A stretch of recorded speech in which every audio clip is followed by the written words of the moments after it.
जय श्री जगन्नाथ, जय श्री राधे कृष्ण। समस्त को नमस्कार। Welcome to my YouTube channel doctor Surekha Das आध्यात्मिक चैनल।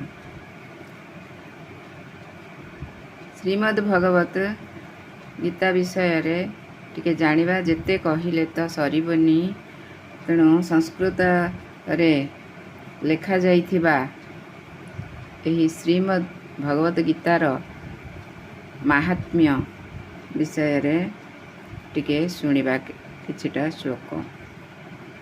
सबु शास्त्रर सार वस्तु होची श्रीमद् भगवत गीता।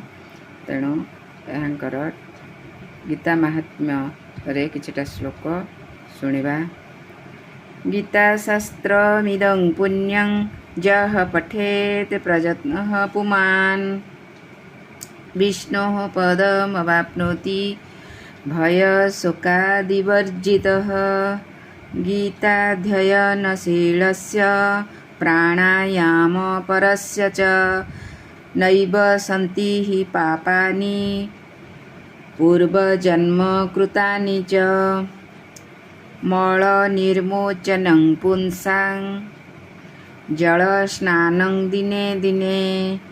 गीतासु गीता कर्तव्या किम् अन्यैः शास्त्रविस्तरैः।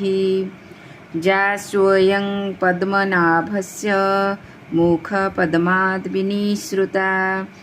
भारतामृतसर्वस्वं विष्णोर्वक्त्राद् विनिसृतं। गीता गङ्गोदकं पीत्वा पुनर्जन्म न विद्यते। सर्वोपनिषदो गावो दुग्धा गोपालनन्दनः।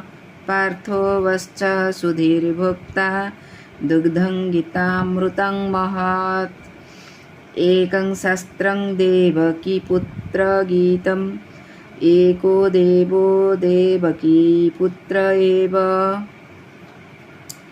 एको मन्त्रस्तस्य नामानि जानि कर्मापि एकं तस्य देवस्य सेवा।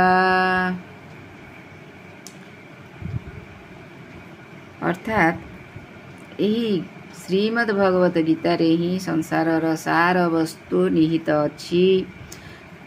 श्रीमद् भगवत हेउची संस्कृत रे लेखा जाइथिबा हमर ही धर्मशास्त्र, जहाँ